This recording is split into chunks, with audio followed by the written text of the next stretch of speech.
Então. Bom, boa noite a todos, todas que estão presentes e o pessoal que vai assistir depois através da gravação.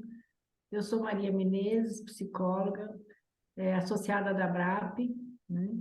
E participo desse estudo semanal, né? Que é um estudo continuado que nós fazemos na ABRAP, e nós estamos estudando o livro Ser Consciente, que é de Divaldo Franco, pelo espírito de Joana de Ângeles, né?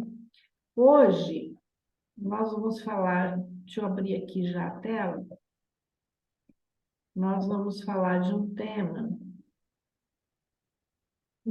que tem até um pouco controverso esse tema que ela vem tratar nesse capítulo. O livro é esse, para quem não conhece, O Ser Consciente, né, do Divaldo Franco. Bom, nós vamos falar hoje de neurose. A neurose, vou iniciar fazendo a fala da Joana. Ela começa dizendo que a neurose é uma enfermidade apirética, ou seja, sem febre, sem muitos sintomas, né, decorrente de perturbações do sistema nervoso, sem qualquer lesão anatômica de vulto. A neurose é um mal que perturba um grande número de criaturas, né, uma multidão de criaturas no planeta, com características próprias e sem casualidade cerebral, ou seja, sem desajuste cerebral propriamente, né? Desequilibra as emoções e gera desajustes fisiológicos sem patogênese profunda. Ela inicia fazendo essa fala. Aí eu trouxe outros olhares para essa questão da neurose também, porque o tema neurose, ele tem algumas interpretações diferentes, né, em relação a esse tema, né? Esse aqui é como ela começa o livro, né?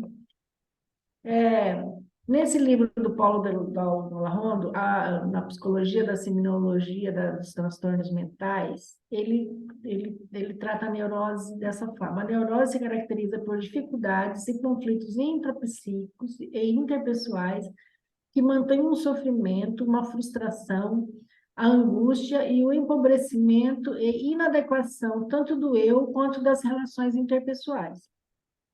No centro de todas essas neuroses está a angústia. O homem neurótico vive os conflitos humanos fundamentais de forma particularmente dolorosa e recorrente. Então, é aquele sapato apertado, aquela coisa que incomoda, né? Alguma coisa não está legal, né? Às vezes, as pessoas têm até dificuldade de perceber o que é que não está bem, né? Mas ela sabe que alguma coisa não está bem. Então, essa neurose ela vai atrapalhar, às vezes, o dia a dia da pessoa, né? Ou até o bem-estar mental dela, né? Ela está sempre angustiada, sempre em sofrimento. No sistema diagnóstico DSM-5, o conceito de neurose foi totalmente suprimido, não se fala mais esse termo neurose, né?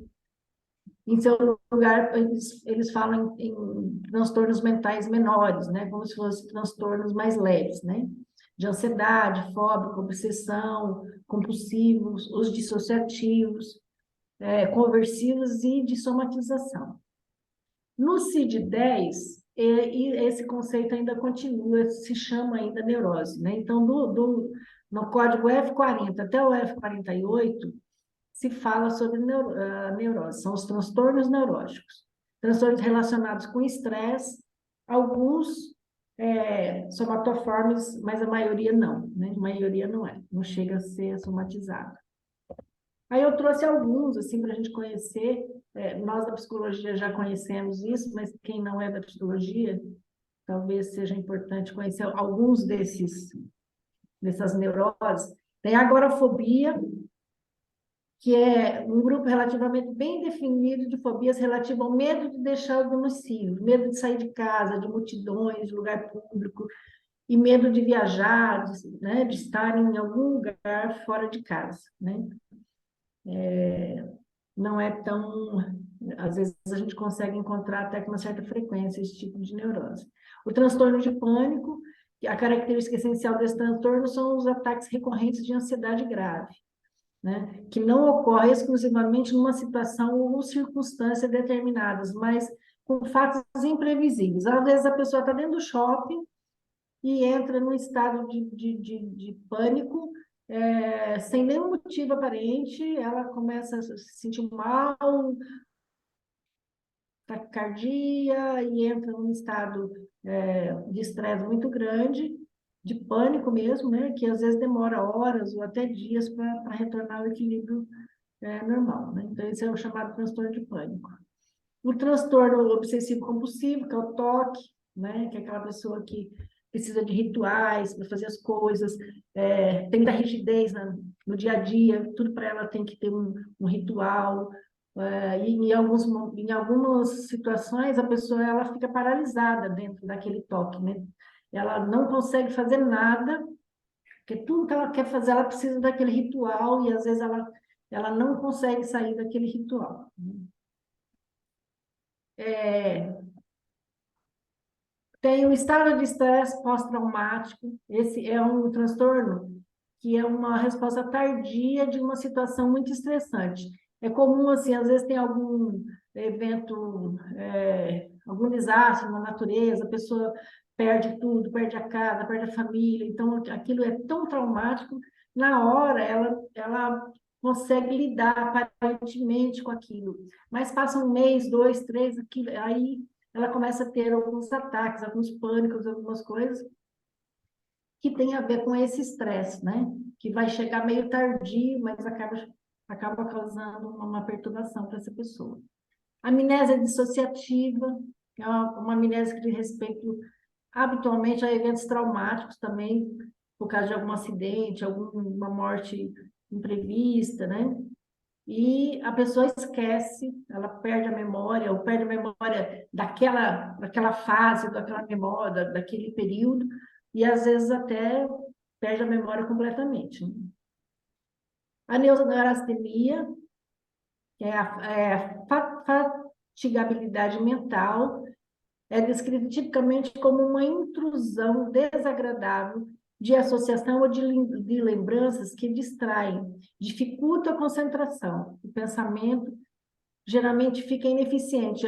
Os pensamentos ficam confusos, ela não consegue se encontrar nesses pensamentos e depois até a Joana vem falar um pouco de algumas situações que é como se a mente tivesse tomada por pensamentos ou por coisas que a pessoa não consegue controlar, né?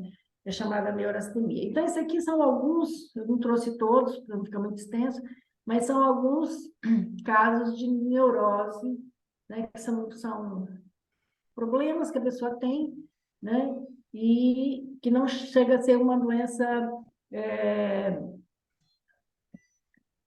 que já atingiu a parte física, né, nem,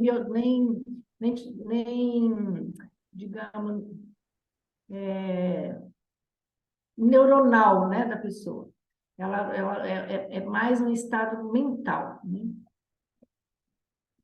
Aí a Joana ela vai começar a falar, ela vai trazer esse conceito de neurose do Freud, né? Aí eu fiz um parêntese aqui também, né? Que a neurose é um dos pontos principais da psicanálise freudiana. Freud estudou bastante a fundo a neurose, né?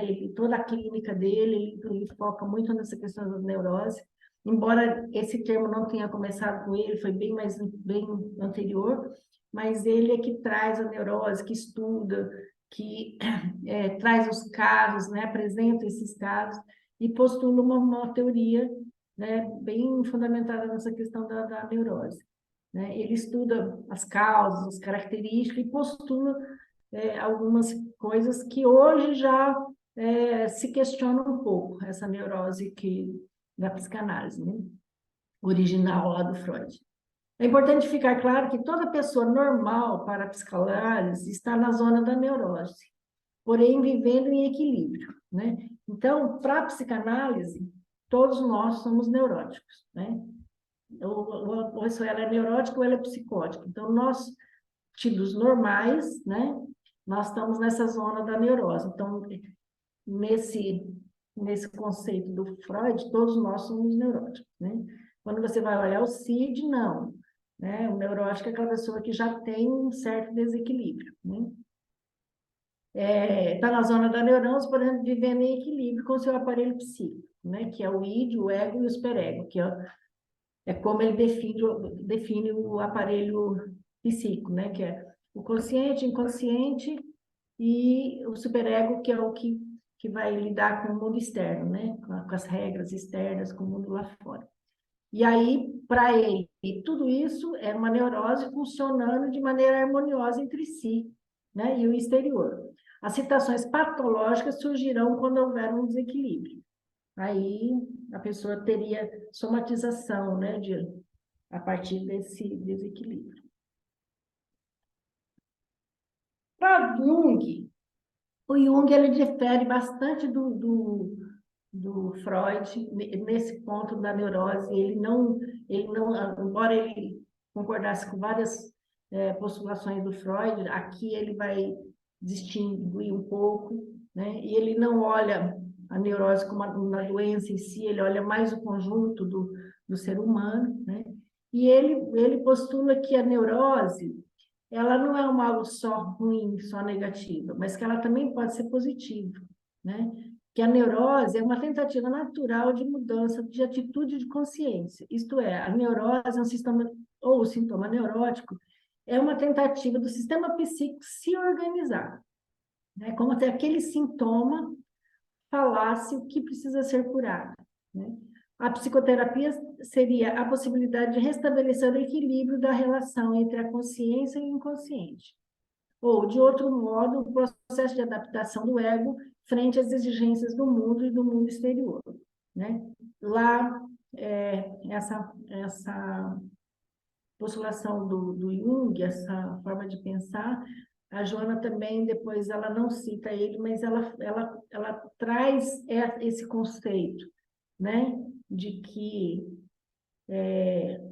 a neurose vai ser um sintoma pelo qual eu consigo olhar o que não está bom e mudar, né?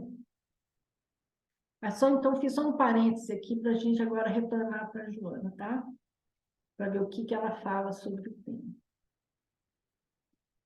Então, voltando para a Joana, para melhor um breve estudo metodológico, recorremos ao Freud, que classificou as neuroses em dois grupos, embora a complexidade moderna de conceitos e variedades, ora apresentadas por especialistas, né? Ou seja, está dizendo, muita coisa já se fala de uma forma diferente em relação à neurose, mas ela vai recorrer a ele para poder explicar, conceituar, né? O construto da neurose. O célebre médico vienense, que muito se interessou pelas neuroses, estabeleceu que há as verdadeiras neuroses e as psiconeuroses.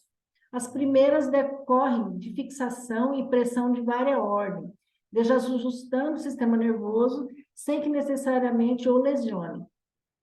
Ao lado do mecanismo psicológico casual, apresenta uma temporária perturbação orgânica. Que aí são elas, a neurastenia, a hipocondria, a ansiedade, as de origem traumática. Ao se instalarem, apresentam estados de angústia, ansiedade, insegurança e medos. As segundas, porque de origem psicogênicas, que já está mais instalado no corpo, conduzem a uma regressão de fixação na infância, expressando-se como manifestação de histeria conversiva, ansiosa, incluindo estados obsessivos e compulsivos.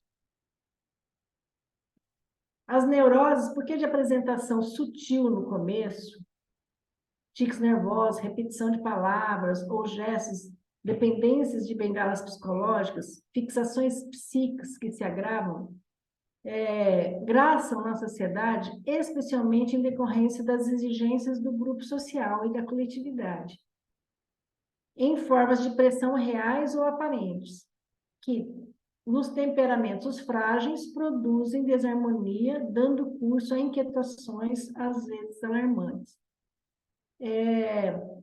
A gente tem observado bastante isso também hoje, né? A gente tem uma juventude, uma criançada mais frágil, né? um modelo biológico bem mais frágil, e quando tem um ambiente que tem muita pressão, às vezes eles não aguentam, né, e entram nesses estados de neurose. E às vezes isso começa a se instalar desde criança, né, o toque, tudo começa desde cedo, e às vezes os pais têm até dificuldade em perceber que aquilo já está se instalando naquela criança. É comum fazer ele se acompanhar de episódios e fenômenos somáticos muito variados, como taquicardia, prisão de ventre, dores que parecem reais. À medida que se agravam, pode levar a paralisias, distúrbios de postura, de fonação ou movimentos desconexos, né? Quem não tem, né, de vez em quando, uma dor de barriga, uma diarreia, porque ficou nervoso, tá? Então, assim, a gente está dentro desse pacote da neurose mesmo, né? Aí a questão é só o grau, né? Em que grau que nós estamos inseridos, né? Quando se apresentam com manifestações fóbicas, medo de ambiente fechado, de altura, de doenças amnésias, trazem componentes graves, de mais difícil recuperação. O quadro de estados histéricos, conversivos e ansiosos radica-se na psique e tende a avançar para uma fixação obsessiva e compulsiva atormentante. Generalizando a sua etiopatogenia, também podem manifestar-se em caráter misto, isto é, como verdadeiro ou psicogênico, simultaneamente assumindo proporções sérias a um passo dos estados psicóticos, às vezes irreversíveis, né? Ela pode caminhar para um quadro psicótico, caso não seja cuidado a tempo, né? Ou seja, aí ela vai para a pessoa psicotiza e gera danos no cérebro, né? E aí, a partir disso, a reversão é mais difícil, né? Não raras neuroses apresentam-se com caráter de culpa, atormentando o paciente com a inquietante ideia de que sobre todo o mal e insucesso que lhe acontece, a responsabilidade lhe pertence, né? A culpa, né, traz a sensação de tudo que acontece de mal em volta é minha culpa, né? A manifestação do pensamento de culpa tem um significado autopunitivo, perturbador, que dissocia a personalidade, fragmentando. Então, na base da maioria das neuroses estão a culpa. Ela vai explicar um pouquinho mais depois. Outras vezes expressam-se como forma de transferência e a necessidade de culpar outro, a necessidade de culpar outro. Aturde o paciente que se apresenta sempre na condição de vítima, buscando fora de si as razões que lhe justifiquem as ocorrências mínimas ou máximas que a desagradam. Quando ele não encontra o responsável próximo e direto, ele apela para a figura do abstrato coletivo, né? A sociedade, o governo, Deus. Então, eu primeiro me culpo, aí internamente eu estou me sentindo culpado, mas eu não quero dar o braço a torcer, ou meu orgulho diz que eu não sou culpado, eu aponto o dedo para outro e começo a achar a culpa sempre fora de mim, né? E aí eu sou coitado, né? A gente também vai ver muitas pessoas nesse lugar do coitadismo, né? Os estados neuróticos são profundamente inquietadores e desarmonizam o psiquismo humano, necessitando receber conveniente terapia, bem como perseverante esforço na recuperação psicológica. Aprofundando-se na sonda da inquirição das psicogêneses e dos fenômenos neuróticos, defrontar-se-ão as causas reais na conduta anterior do paciente, que atrelou a consciência a comportamentos desvairados e passou injustamente considerado, recebendo simpatia e amizade dos amigos e conhecidos, quando deveria haver sido justiçado, transferindo os receios e inseguranças que permanecem camuflados por aparência digna para a atual reencarnação, na qual assomam do inconsciente profundas culpas e os conflitos que ora se manifestam em processos reparadores. O que ela está dizendo aqui? Que em alguma situação, há muitas causas, podem estar vindo, às vezes, até de outra encarnação, ou até mesmo dessa, né? O sujeito, ele comete algum ato que não é bacana, que ele mesmo se culpa, mas ele não confronta isso como um erro de verdade. Ele se camufla nessa personalidade de bonzinho, de correto para a sociedade, né? Ele tem uma aparência de pessoa bacana, boa, né? Mas, na verdade, inconsciente, lá no inconsciente, ele se sente culpado, né? Então, ela acho que vai falar um pouquinho mais na frente também a respeito disso, né? E ela vem aqui dizer, ela já começa a falar da reencarnação, né? Que às vezes esses processos estão numa necessidade de reparar anterior, né? De algo que eu fiz anteriormente, não talvez até nessa vida, né? Aí ela chama de causas reais, né? Na conduta anterior. Cadê meu... Ah, tá. Eis porque, ao lado das neuroses, surgem episódios de obsessão espiritual que agravam a débil constituição do enfermo, empurrando-o para processos longos de loucura. Então, eu me sinto culpado, eu fiz algo que eu considero que não foi legal, porque isso vai estar na minha consciência, né? Porque só se sente culpado aquele que já está no processo de se recompor, né? O estado de culpa já é um sapato incômodo, porque eu preciso, que me move para a mudança, né? Porque os psicopatas não sentem culpa, né? Então, ele nem vai para esse lugar de se sentir culpa.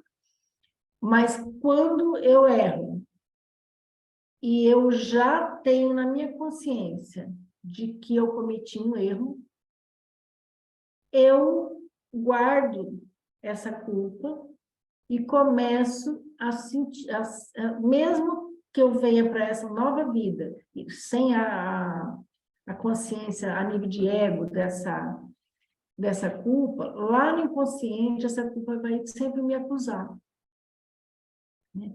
E aí eu preciso me reconstituir, né? E como é aí que acontecem as obsessões, os episódios de obsessão. Porque quando eu me sinto culpado, eu me rebaixo, né, para uma situação de não estar bem, eu fico mal, eu fico em depressão, né?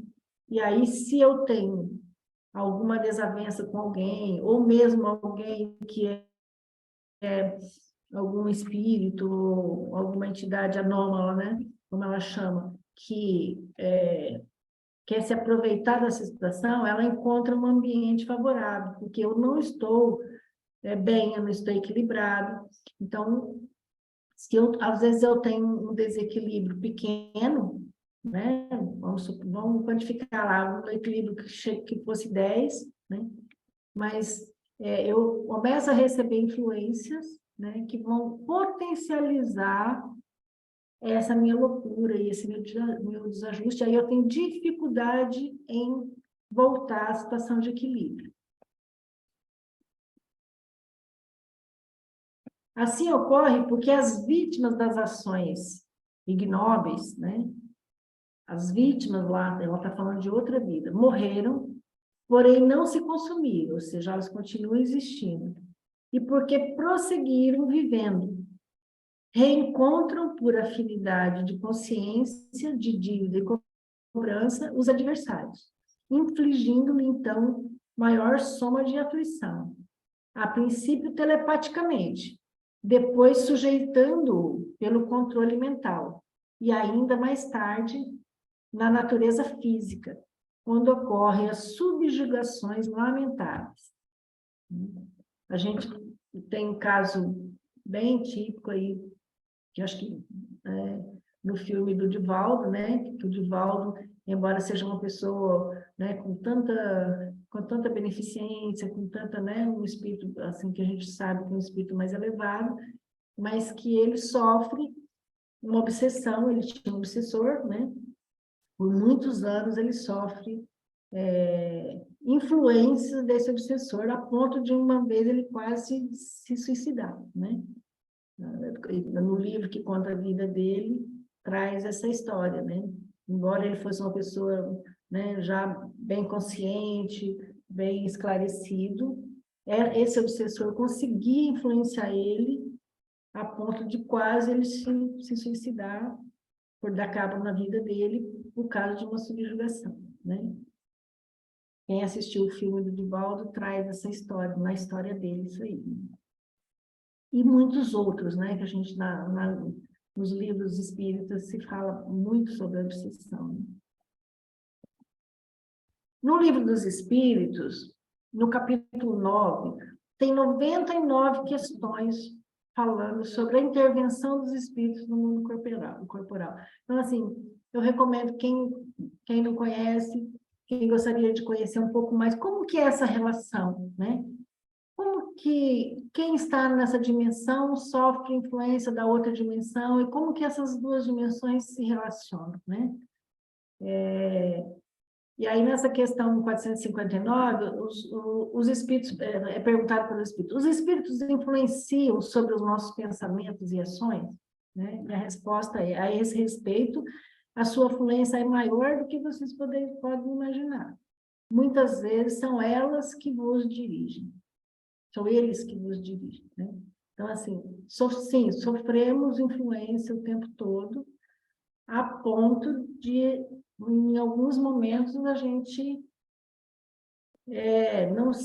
não ter domínio daquilo que pensa, daquilo que sente, né?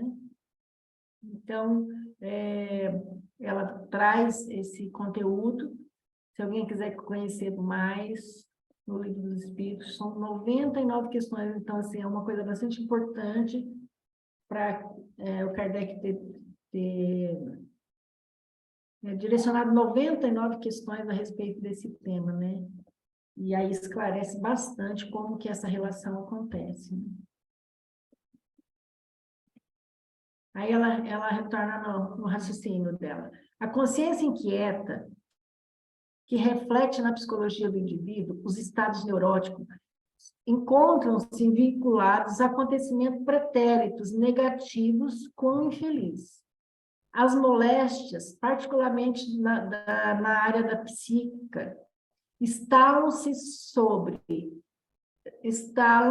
por serem doenças da alma dos seus portadores. Então, vou ler de novo, porque eu me atrapalhei toda na leitura aqui. As moléstias, particularmente na área psíquica, instalam-se por serem doenças da alma dos seus portadores, né? Então, é a alma que está doente, né? Por isso, elas acabam se instalando. Toda terapia liberativa deve ter como recurso de auxílio a renovação moral do paciente, sua reeducação através de disciplinas espirituais, da oração, da meditação, da relevante ação caridosa, por cujo meio ele se lenifica e se apazigua por aqueles que o odeiam e consigo mesmo, por constatar a excelência da própria recuperação. Então, no caminho da cura, ou do equilíbrio, ou da necessidade de equilíbrio, passa também por essa renovação moral, né? Porque se eu estou sofrendo um mal, que foi por uma ação não muito bacana que eu provoquei lá atrás, então eu preciso me renovar, né? Esse sintoma, essa dor da alma, né, que vem, é um convite, que é isso que o Jung fala, né? Que é a parte positiva da neurose. Esse sintoma é um convite para você olhar para ver o que não está legal e o que é que eu preciso modificar, né? Então, ela vem falar que é essa renovação moral, né? Eu preciso me reeducar, eu preciso mudar minhas atitudes e não fazer mais aquilo que eu já provoquei lá atrás. Lentamente, a psicologia transpessoal identifica esses seres, né? As personalidades anômalas, dúplices, né? Que aqui a gente está usando o termo espíritos, né? Que interferem no comportamento das criaturas humanas e as perturbam, não sendo outros senão as almas dos homens que antes viveram na Terra e que permanecem vivos. Então, a transpessoal, ela já olha, ela já faz esse olhar, né, para essa outra dimensão, esses outros seres, né? Como terapia preventiva a qualquer distúrbio neurótico, a autoanálise frequente, com exame de consciência correspondente, desidentificando-se das matrizes perturbadoras do passado e abrindo-se às realizações de enobrecimento do presente, com os anseios da conquista tranquila do futuro. Eu preciso me desidentificar com essas matrizes anteriores, né?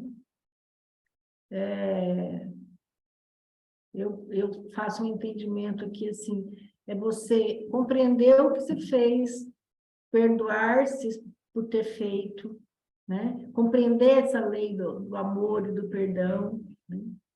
Para, a partir disso, você, em vez de você ficar na culpa, você aplicar em si mesmo o direito do perdão daquilo que você fez e que não foi legal, né? E a partir disso, você abre novos espaços para fazer um bom presente, né? E conquistar um novo futuro de uma forma bacana, né? Não ficar preso a um estado de culpa, né? Que vai me trazer uma neurose, que vai me trazer um problema, e ficar preso naquilo sem caminhar. Certamente, conhecendo a etiopatogenia das enfermidades em geral, Jesus asseverou a cada um suas obras. Ela vem trazer que os nossos sofrimentos são nós mesmos, né? São nossas heranças. Atuar sempre com segurança, após saudável reflexão, pensar com retidão e viver em paz consigo mesmo, representam o mais equilibrado e expressivo caráter psicológico da criatura portadora de saúde mental. Atuar sempre com segurança, né, após uma reflexão. Essa é a mensagem que ela traz, o recado que ela traz de como, né, você não cair na neurose. Aí eu, como meu cérebro é todo tabelinha, né, eu fiz um resumo final aqui, tá? Do que eu entendi na lição dela, o que é doença e o que é saúde, né? Fiz uma tabelinha comparativa aqui, né? Então, assim, a pessoa, ela, primeiro, ela tem, resumindo tudo que ela fala, a pessoa tem uma conduta ignóbil, ruim, ela cometeu um erro, né? Aí a própria consciência dela acusa ela, porque aqui não é ninguém de fora que está acusando, ela mesma se sente mal. Aí ele se sente culpado. Aí essa culpa vai desequilibrá-lo, vai, né, desestabiliza essa pessoa, essa sensação de culpa, né? Ela está desajustada, né? Aí quando ele está desequilibrado, ele recebe mais influências negativas, ou de algum inimigo, ou dos próprios seres que não querem que você evolua, que querem que você fique naquele lugar de culpa mesmo, né? A gente sofre essa influência. Aí ele, estando influenciado, ele tem dificuldade de voltar ao equilíbrio. Mesmo que ele faça um esforço, né? Ele tem mais dificuldade. Então, às vezes, ele só vai conseguir sair disso com terapia mesmo, às vezes até com tratamento espiritual, que ele vai conseguir ficar livre dessa influência que o traz, que potencializa essa dor dele, esse problema dele. Né? Ele influenciado, como ele tem dificuldade, ele vai somatizar esses sintomas. Né? Então, essa doença vai virar uma doença carnal, né? No corpo físico. Né? E aí se instala a doença física nessa pessoa. Né? Aí, do lado da saúde, a pessoa tem uma conduta que não foi legal, cometeu um erro. A consciência vai culpar, né? Que esse é um processo autônomo, automático, né? A lei divina está na nossa consciência, então a gente vai se sentir culpado. Né? Mas aí, qual é a diferença que ela recomenda? Reflete sobre o erro. O que é que eu errei? Né? Com responsabilidade e auto-perdão. Aqui entra a terapia, que vai ajudar essa pessoa a fazer essa reflexão. Né? Às vezes ela não consegue sozinha fazer essa reflexão, mas através da terapia, ela vai conseguir olhar para esse erro, para essa coisa que tanto acusa, né? E ver que ela pode receber um perdão, um auto-perdão, né? E aí ela reajusta a conduta dela, né? Nessa forma de ser, né? E a partir do momento que ela compreende que antes ela não sabia o que ela já sabe hoje, né? Então ela aprende uma nova forma de ser, reajusta a conduta, que é o que ela vem falar dessa questão moral, né? Que a gente precisa trabalhar a moralidade, e a partir disso você consegue manter o equilíbrio e o bem-estar, seria a saúde, né? Então, eu fiz esse resumo do que eu entendi que ela traz nessa lição para a gente, né? Como que a gente acontece e se a gente fizer dessa outra forma, como o resultado pode ser muito melhor do que ficar se instalando, deixando as doenças se instalarem, né? A partir dessas neuroses, desses sentimentos não saudáveis. Né? Então, meninos, eu acho que eu fui até rápido demais, né? Agora, com vocês, se vocês puderem ajudar a contribuir com o tema, um de cada vez. Você Deixa concluiu, Maria? Você concluiu? Ah, Sim, concluiu. E daí concluí. agora você pode encerrar o compartilhamento para a gente ficar todos aqui aparecendo na tela. Vamos conversar agora. Peraí. Não. Interromper o compartilhamento. Isso. Agora, me ajudem aí no tema. O que vocês entenderam, né? O que ficou para cada um, né? Que é a pergunta que a gente sempre faz no final. O que ficou para cada um desse tema?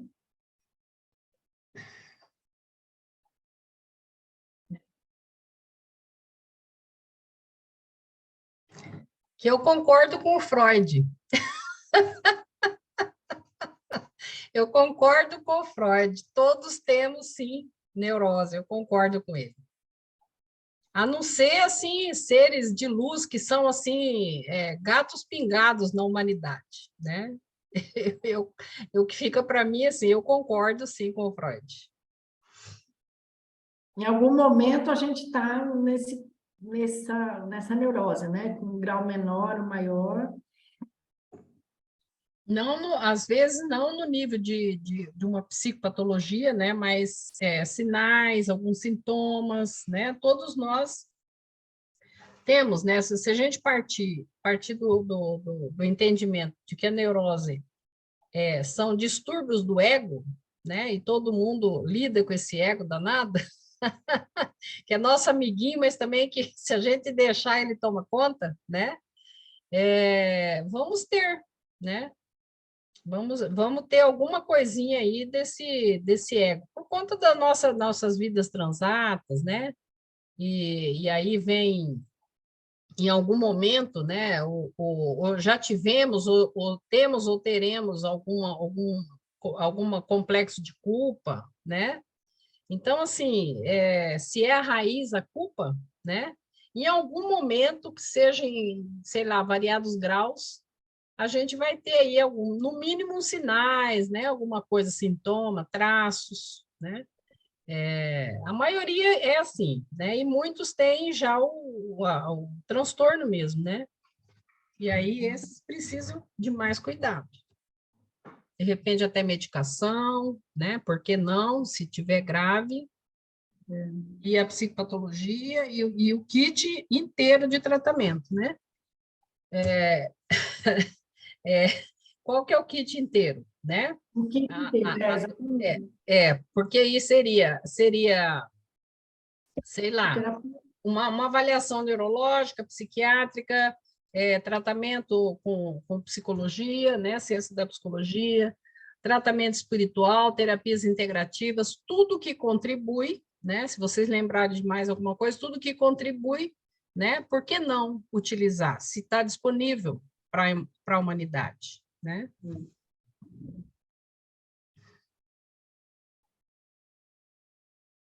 É isso.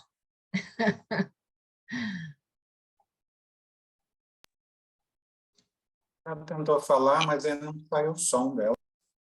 Quem que tentou? Agora a gente pode abrir o som, porque a gente está no momento agora de fala, todo mundo que está com o som fechado pode abrir. Cristina Miranda. A Cristina. Eu Não? gostei da tabelinha, viu, Maria? TCC, Eu também sou fã de uma e tabelinha. tudo a ver. Tudo que eu vou fazer tem uma tabelinha. Eu adorei. É porque resume, e ficou fácil. Agora, sim, eu também, como a Edna falou, eu também acho mesmo que todo mundo é doente. A gente só trocou a neurose por transtorno de humor, né? Porque agora chama transtorno de humor. O espectro do transtorno de humor, que começa desde a ansiedade, vai até... eles falam, né, que é ansiedade, depressão, estresse, burnout, ciclotimia, Fobia, crise de pânico, de fobias, ansiedade. ciclotimia, transtorno afetivo bipolar. Então, jogou tudo ali, tudo que o Freud falava que era neurose, jogou no espectro do transtorno de humor. Verdade. E, assim, faz muito sentido, porque se a gente viesse todo mundo assim, são, né, bonitinho, não ia ter motivo para você querer se corrigir, para você se olhar e para você vencer, né, essa dificuldade do autoconhecimento e de agir diferente todos os dias, né? Exato. Agora, que não é fácil, eu gosto, igual o doutor João fala, né? Não é gostoso. Ele fala, não é quando eu falo, mas isso não é fácil, ele fala assim, não põe fácil ou difícil, não é gostoso. Porque senão, Dói, se falar que é fácil ou difícil, você não enfrenta, né? Mas não é gostoso, não põe peso no negócio, né? Remédio eu gosto amargo. dessa figura, viu, André? Eu gosto muito da figura do prego enfiado no pé, né? Você tá ali com aquele prego enferrujado enfiado no pé, aquela dor tá ali, mas tá ali.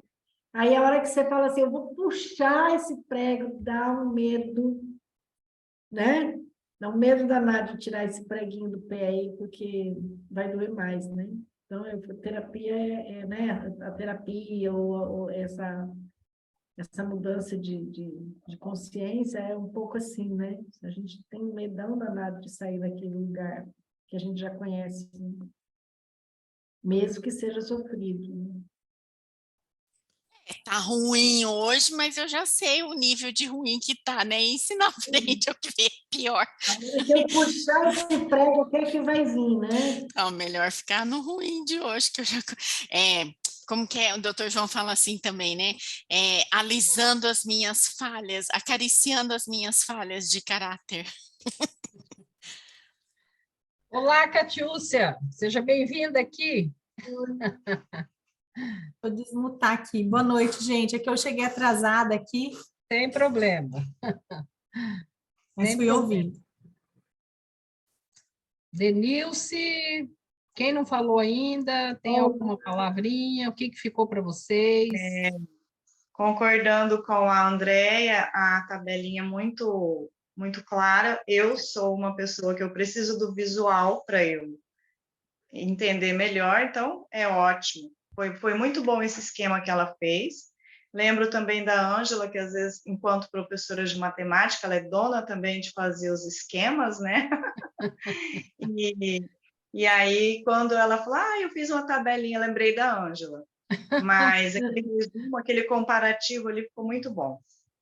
E também concordo com você, Edna, o Freud está correto. E agora parece que nós estamos vivenciando muito mais essas situações, né? No dia a dia.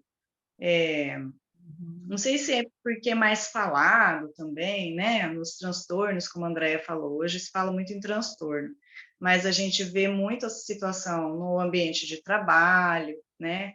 Nas amizades, o quanto essas situações, esses transtornos estão mais aflorados, parece. A gente sabe que passamos por várias situações aí nos 2 últimos anos que mexeu muito com o emocional de todo mundo. Mas eu acho que faz parte, né, desse processo que nós estamos vivendo do nosso planeta e de toda a evolução da humanidade. Ontem alguém comentou comigo, nossa, como que ultimamente tem aparecido tantas crianças com algum transtorno, com alguma situação diferente na aprendizagem, no comportamento. Por que será? Só que daí, em algumas situações, você não pode falar o que você realmente acha. Né? Aí eu falei, pois realmente, agora os pais podem sair mais, podem falar, podem procurar, tem várias situações. Então, a gente começa a observar que em todos os setores, né, estão mais aparentes esses distúrbios, essas neuroses. É colega que tem crise de ansiedade, e do nada, assim, você conversando numa roda normal, e ela, é como a Maria falou, de repente ela lembra de alguma coisa, uma palavra que desencadeia isso, né? Mas foi muito bom. Gente, eu vou passar um dado para você, baseado nas triagens, né, que eu estou fazendo da BRAP. A depressão não está mais em primeiro lugar, tá? O primeiro lugar é a ansiedade. Todos citam a ansiedade. Então, assim, tem a depressão? Tem, mas não está mais no primeiro lugar. É a ansiedade que tá mais, assim, frequente, né? Nas pessoas. Pelo menos essas, né? Esse recorte, né? Essas que pedem a triagem pela BRAP. É só um dado, só para informação. Ontem ainda eu assisti um vídeo em que falava justamente sobre isso, né? Que com a chegada da tecnologia, a questão do uso das telas e tudo mais, não só os adultos, mas as crianças estão tendo muita ansiedade. A ansiedade, ela está chegando na faixa etária mais cedo.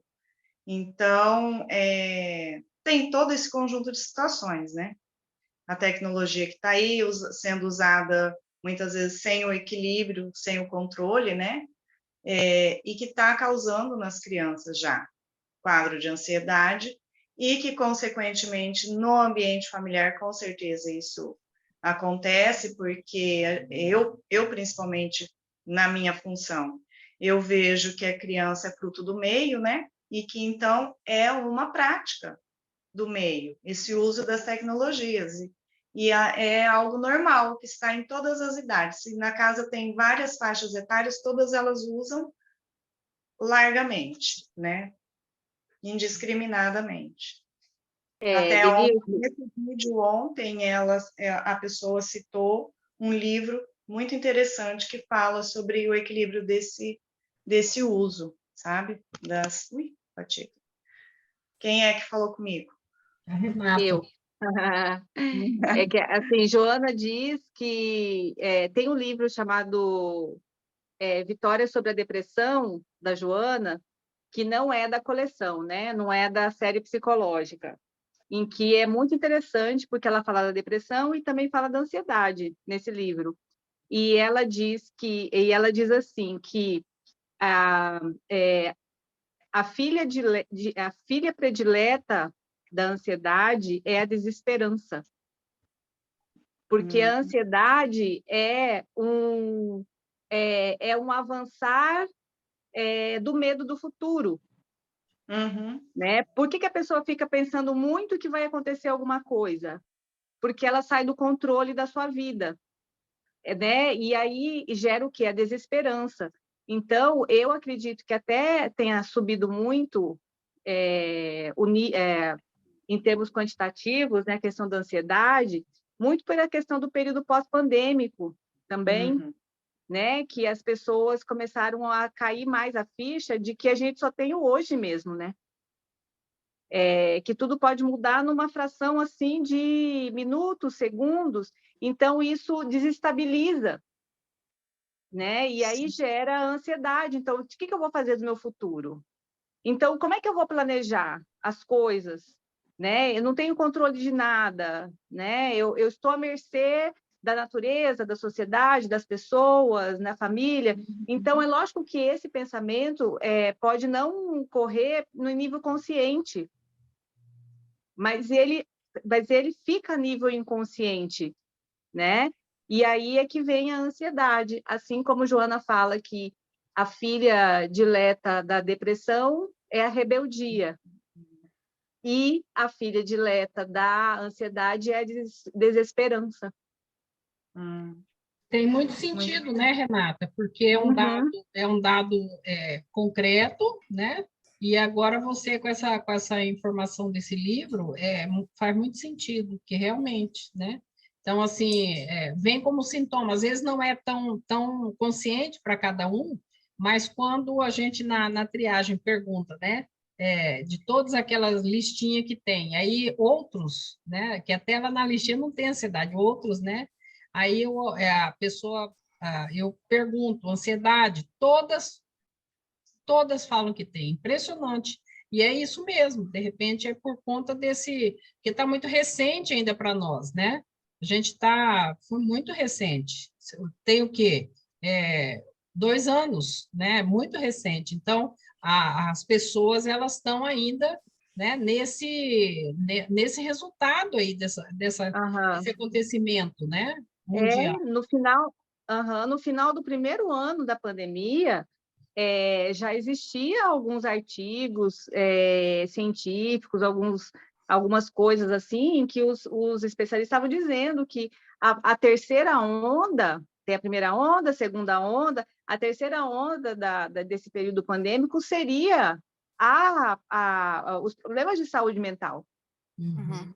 E realmente é o que a gente está pegando agora, né? Os problemas de saúde mental que advieram do período pandêmico. E isso é muito mais grave do que a gente pensa. Nós estamos vendo mais porque a gente está na saúde mental, né? Rê, por que a filha dileta da depressão é a rebeldia? Porque, segundo, né, nesse livro Vitória sobre a Depressão, é a rebeldia da não mudança, né? Que resistir à mudança. Resistir à mudança. Tá. Como que chama o livro? Vitória sobre a Depressão. Eu fico no coitado, né? Isso, ele quer continuar manipulando, ele quer continuar no vitimismo, ele não quer tomar para si a sua vida, quer continuar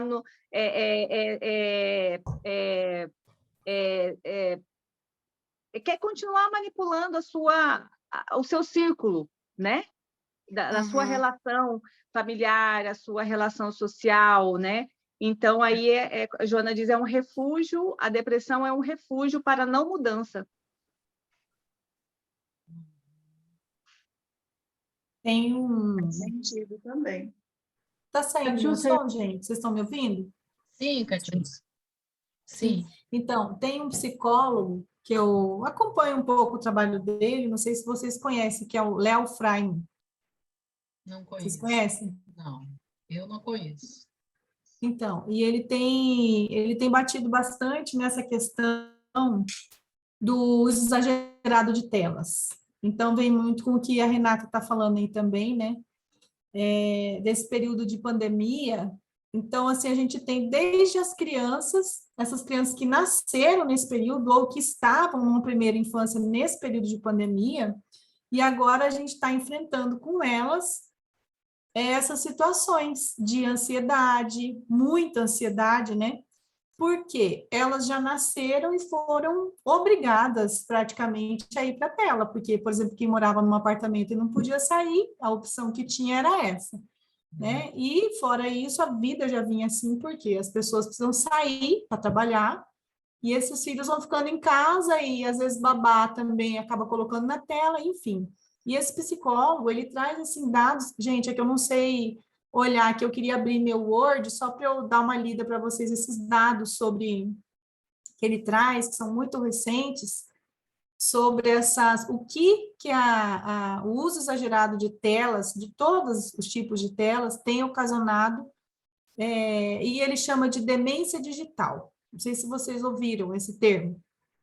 Não. E ele vem falando, ele vem dando vários seminários, ele é muito assim, é muito atuante nessa área, e os dados que ele traz, eu não sei se... eu vou compartilhar lá no grupo do WhatsApp. Eu fiz Legal. algumas anotações e a gente fica bem assustado, sabe? A gente usa, nós todos, né? A gente usa muito mais do que o que seria saudável. A gente não está nem perto do saudável no uso de telas para a gente, né? E ele explica isso e eu fiquei bem assustada. Eu confesso que eu já venho cuidando disso, mas tudo que a gente vai fazer é na tela, né? Estamos nós aqui nas telas, né? Mas é uma coisa que eu acho que a gente tem que realmente ficar atento e até no trabalho, não sei com que cada um aqui trabalha assim, dentro da psicologia, mas para a gente se atentar com isso mesmo, né? Porque isso eu acho que tem sido um fator aí, tem a questão espiritual, mas existe esse fator também que eu acho que está estragando bastante, né? A qualidade de vida, ele fala sobre o aparecimento de um número muito maior para Alzheimer, para Parkinson, tudo ligado ao uso de tela. Ele compara muito, né, aos vícios em geral. Ele fala por que uma mãe não oferece cigarro para sua criança, por que uma mãe não oferece bebida alcoólica, nem droga, mas ela oferece a tela. E ele mostra isso cientificamente, né, comprovado por metadados e tal, como isso tem feito tanto mal, né? Uma coisa para a gente pensar também, né? Um outro fator que eu observo, assim, que provoca ansiedade é a quantidade de informações e de opções ofertadas, né? Então, assim, a criança hoje, ela abre o Netflix, ela tem tanta opção de desenho, que ela fica 5 minutos naquele estado, o que é que eu vou assistir? Então, isso eu acho que causa ansiedade, porque você é tanta opção que você não sabe escolher, né? Eu já passei por uma situação física dessa, de eu entrar numa loja, tinha tanto aquilo que eu queria comprar que eu saí e fui embora e não comprei porque tinha demais. Aquilo me causou um mal-estar de ver tanto produto que não era impossível de escolher o que eu queria, né? Então, assim, e aí, assim, advento da internet, a internet está no celular, com tantas informações, nós temos muitas informações disponíveis, então a gente não dá conta de controlar todas as informações. E o ego parece que tem uma necessidade de controlar, né, tudo. Então, assim, antes eu tinha o livro, a biblioteca, eu controlava aquela coisa física. Hoje, a gente não controla nada, tem tudo lá, né? Então, ao mesmo tempo que faz bem para uma série de facilidades que a gente tem, é um fator que provoca ansiedade também, né? Eu A não dou Olga conta levantou a de mão, tudo. tá? Depois da Maria. Então, eu acho que isso está muito ligado ao que a vida é, né? A vida, você vive escolhendo. E, atualmente, a gente tem opções demais. E toda vez que você escolhe, você perde algo. Perde o resto. Então, assim, você tem lá N livros, você quer todos. Se você escolher 4, você vai perder o resto. E ainda mais com essa coisa que a pandemia trouxe para a gente, que é assim, você pode ter algo que aconteça que amanhã você não possa mais, né? Que é a urgência do hoje. E nós somos seres espirituais que nós temos a eternidade, mas a gente está na urgência do hoje. Então a gente pensa assim, eu vou levar todos esses livros aqui, o que eu puder levar, porque eu não sei quando que eu vou ter oportunidade de novo. E aí você vai em outra livraria, em outro evento, em outro curso, e aí você pega um tanto de livro. Quando você se dá conta, você tem 30 livros e você mexeu em 3, 4, os outros estão ali esperando. Então, veja, se nós que somos pessoas maduras, crescidas, vamos colocar crescida, né? Madura não, crescida. A gente faz isso, você imagina a molecada hoje. Os meninos, os jovens, né? E assim, você tem 500 canais de televisão, nenhum presta. Reparou? Uhum. Nenhum Então, não presta. sabe o que escolher. Então, assim, gente, tá ansioso é um negócio que está sendo assim muito natural, porque nós estamos nessa sopa de escolhas. Eu acho assim, somos todos hoje neuróticos por uma situação de excessos. Nós estamos vivendo excessos. Assim, outro dia eu fiquei muito mexida que a irmã de um amigo está com metástase de fígado. E aí eu estava falando com a minha amiga, que é a esposa dele, e aí eu estava dizendo assim, eu acho que se fosse comigo, eu, numa situação tão grave, talvez eu não me quisesse tratar, talvez eu partisse só para cuidados paliativos, para ficar com a minha família, para ficar tranquila, para ficar, né? E aí ia tentar, nesse meio tempo, me livrar de um monte de coisa que é inútil, que eu não... que é inusual, que está lá guardado, que é para quando acontecer tal coisa, que é para... E aí eu disse, gente, que coisa, né? Por que que a gente não dá conta de fazer isso sem precisar de um diagnóstico? Eu vou esperar um diagnóstico para fazer isso? Aliás, você faz até sentença, às vezes, né, Olga? Olha a sentença que a gente faz. Eu preciso de diagnóstico para fazer a mudança, né? Sim, na verdade, assim, a gente precisa de uma obrigação para a gente ter uma escolha que deveria ser a melhor escolha para a gente, né? Eu tenho pensado muito sobre isso, sabe? Eu acho que esses estudos da Joana, eles estão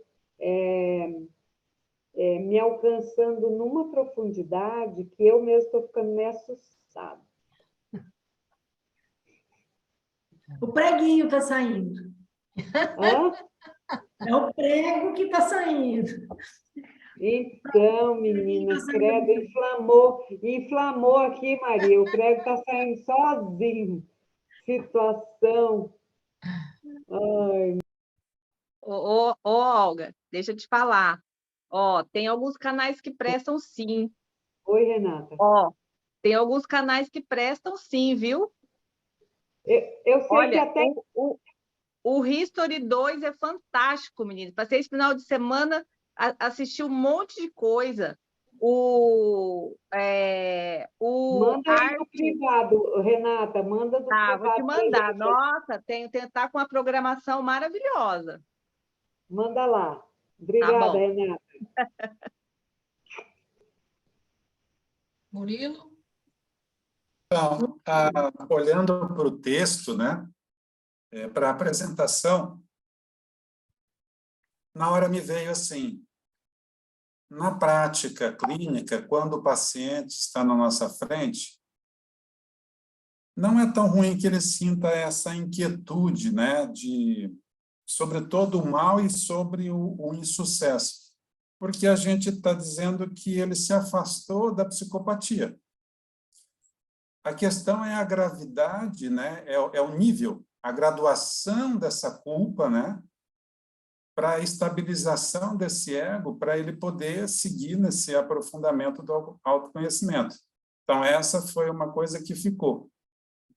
No entanto, como não correlacionar, né, com essa situação aqui da questão da depressão como rebeldia e da desesperança e da ansiedade como desesperança com o que a Maria Emília trouxe para nós, que foi um paralelo entre onipotência e a questão dos ganhos das virtudes, né? Então, prestígio, poder, né? Aquela egolatria, os aplausos, né? Tudo que traz dessa falta de fé, de uma desesperança, né?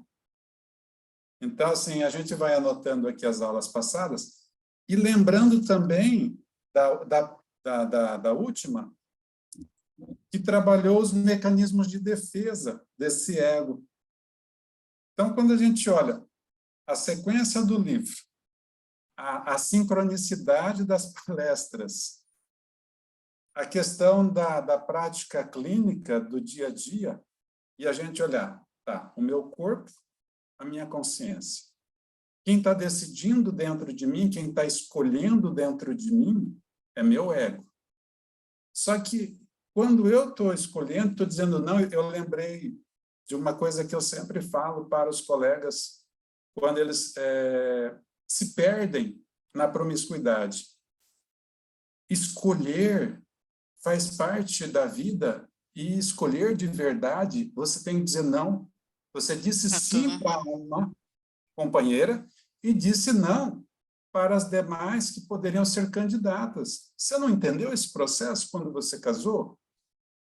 Então, e aí, quando a gente abre o Netflix, dá aquela ansiedade. Eu falo assim, como? Porque se a gente tem a peneira, né? Eu vou assistir, porque eu estou gravando tudo, né? Eu estou gravando sentimentos, eu estou gravando palavras, eu estou programando as crenças, que é até o que ela traz, né? na questão na questão passada, né? O quanto nesse ser essencial e permanente, o quanto eu sou capaz de amar. Então, eu tenho que escolher dizer não para os vícios, né? E dizer sim para as virtudes. E aí eu fico me degladiando com aqueles 7 pecados capitais, né? Então, assim, e aí a gente fecha na culpa, porque que é a mensagem que eu resgatei do que a Maria trouxe hoje, né? Essa ideia inquietante sobre o mal que habita em mim, o mau hábito, né? De escolher equivocadamente, ou de não entender o processo de escolha, né? E aí eu lidar com o insucesso, né? Então, é isso tudo que ficou. Mas, ao mesmo tempo, quando eu coloco foco em algo, alguma coisa ficou na sombra. Que sentimento ficou? Que pensamento ficou? Que emoção ficou? Né? Então, esse equilíbrio entre aquilo que eu estou focando, mas consciente daquilo que eu não estou focando. Por quê? Como disse no final a Olga, agora veio a sentença, e aí, dá tempo ainda de fazer? Dá tempo de viver o que realmente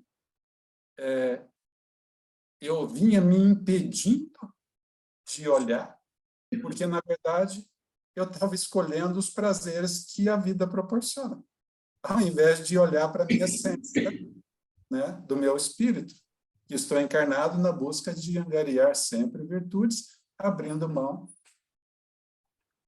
dos vícios. É isso que ficou. Obrigado.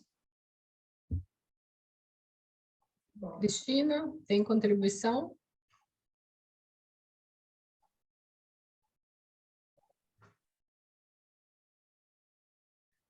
Então, me veio muitas coisas à cabeça, né? Mas a coisa mais, assim, mais forte foi da questão das neuroses, que eu lembro da minha história familiar, né? Que tudo quanto é coisa falava que fulano é neurótica, porque ciclano, e eu não entendia o que é essa neurose, né? Por que a fulana é neurótica?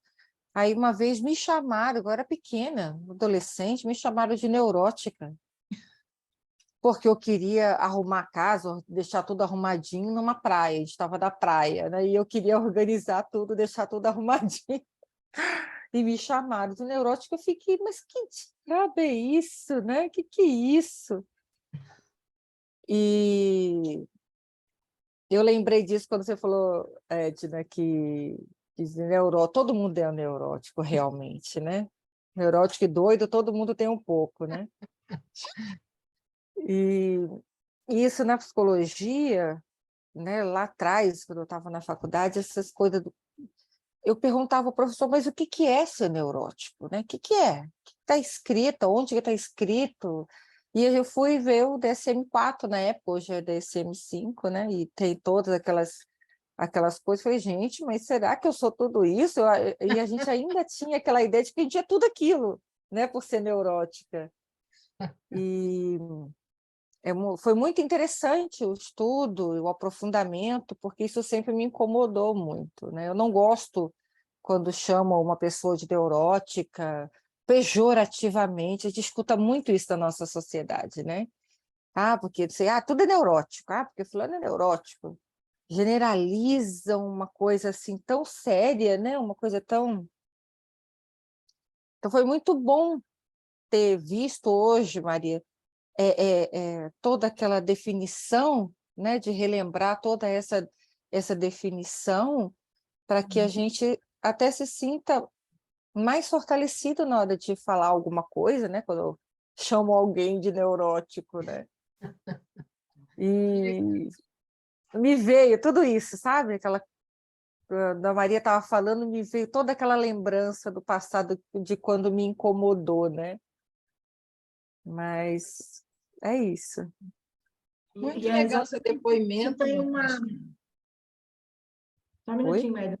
Exatamente isso. Tem esse termo, neurose, né? Ele é bem controverso, assim. Tem vários olhares para essa palavra, né? Cada um olha um conceito, né, em relação a isso, né?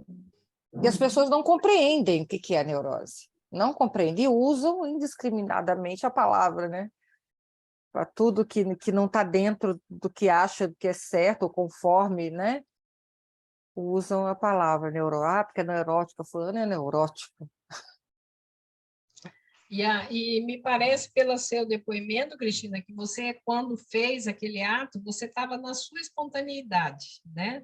E quando Sim. você recebe uma palavra que te desvalorizou, deu uma desvalorização, e isso ficou marcado. Tanto é que quando volta agora esse tema hoje, Sim. né? Vem lá na sua memória isso que ficou, né? Porque Sim. bateu aí a coisa. Eu tenho um ato espontâneo, né? Mas esse ato espontâneo não é aceito, né, pelo meu grupo familiar. Tanto é que me colocaram um apelido, né? E isso ficou. Então, assim, olha que interessante, né? Com cada um, até a palavra, o termo, né? Aonde que vai, né? Ficou aí um complexo, como diz o Murilo, foi para a sombra, né? Foi. Então, Me incomoda. Exatamente. Hoje, né, você conseguiu rever isso, né? Rever isso dentro de você. Muito legal. Entender, né? Foi Entender. entendido o que é isso e como que funciona no nosso dia a dia, né? Uhum. Somos todos neuróticos mesmos, Sim. né? Todos nós somos. Uhum. Determinados níveis e Inclusive, da questão da ansiedade, eu tive uma crise grave de ansiedade na pandemia. Acho que juntou muita coisa, e no momento de calma, estava bem tranquilo, eu tive a crise. Na hora que tinha que lutar, fazer as coisas, foi feito, né? E depois, quando eu estava tudo bem, né? Tudo tranquilo, eu tive uma crise de ansiedade, que se fosse um leigo, eu tinha corrido para o hospital. Então, eu didaticamente, quando eu faço lá as perguntas na entrevista de triagem, né? Quando eu pergunto da ansiedade, quando eu pergunto, a pessoa fala que tem ansiedade, eu pergunto, teve algum episódio de crise ou de ansiedade ou de pânico? E aí eu pergunto se sabe a diferença, né? Porque pedagogicamente, Outra palavra. os sintomas são os mesmos, físicos, orgânicos, os sintomas são os mesmos. A diferença é, a crise de ansiedade, ela tem na consciência um motivo, eu sei pela minha consciência que é esse motivo, né? Já do pânico, ela pode chegar, por exemplo, eu acordo, né? Eu acordo e eu entro numa crise, quer dizer, para mim não está na minha consciência qual é o motivo. Então, a diferença, e eu estou fazendo assim, didaticamente, para responder ao questionário lá, né, da triagem. Exatamente, se teve episódio, tem pessoas que já tiveram as duas, né? E tem pessoas que aí, a maioria é mais crise de ansiedade, que às vezes também é popularizada a crise do pânico, né? Ficou muito popular, é crise do pânico. Na verdade... Qualquer coisa, ansiedade é crise do pânico. Crise do pânico, e não é bem assim, né? Não é bem assim. Verdade. E eu gosto muito de puxar essas coisas, né? Primeiro, para mim, né? Eu investigo em mim, né? E depois vou pesquisar, né? Quem é psicólogo, né? Nós psicólogos enxergamos isso, né? E vamos analisar e verificar em nós mesmos. Acho que isso que a Joana de Ângeles nos pede nesse momento, né? É esse olhar para dentro da gente e entender como que a gente funciona, o nosso funcionamento do dia a dia, e quando que algo nos afeta, né? Quando nós estamos sendo neuróticos, investigar no nosso dia a dia para ver essa mudança, né? Para que não haja esse desconforto que o Murilo falou, né? Que as meninas falaram, e sentir mesmo o nosso dia a dia. Eu acredito que quando a gente sente, a gente consegue até auxiliar mais as pessoas, né, da qual nós estamos auxiliando, digamos assim, de alguma forma. Muito legal, muito clientes, legal. nossos psicólogos, que a gente atende, né? Muito legal sua fala, que me fez lembrar agora dos sintonizadores da terapia floral, né? Então, para um sintonizador de um sistema, o que ele faz? Ele experimenta todos aqueles nele, no próprio, né? Olha que legal. Aí você hoje falou exatamente isso aí na sua prática, né? Como psicóloga, né? Você primeiro consulta-se, né?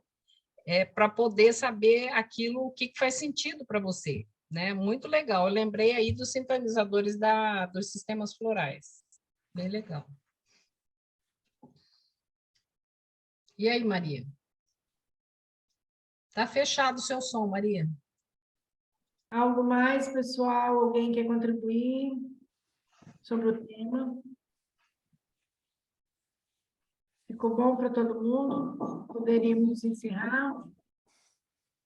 Começou uma obra aqui do meu lado, agora está um barulhão danado, viu, gente? Porque daqui a pouco Adorei a tabelinha também, viu, Maria? Hã? Adorei a tabelinha. A tabelinha. Não, com tabelinha, eu consigo resumir tudo em tabelinha. Meu cérebro funciona assim, classificando. Maria, já que a gente vai partir para esse encerramento, eu vou então parar a gravação, tá? Aqui, né? Para a gente poder fazer nosso encerramento com uma prece. Então, boa noite a todos.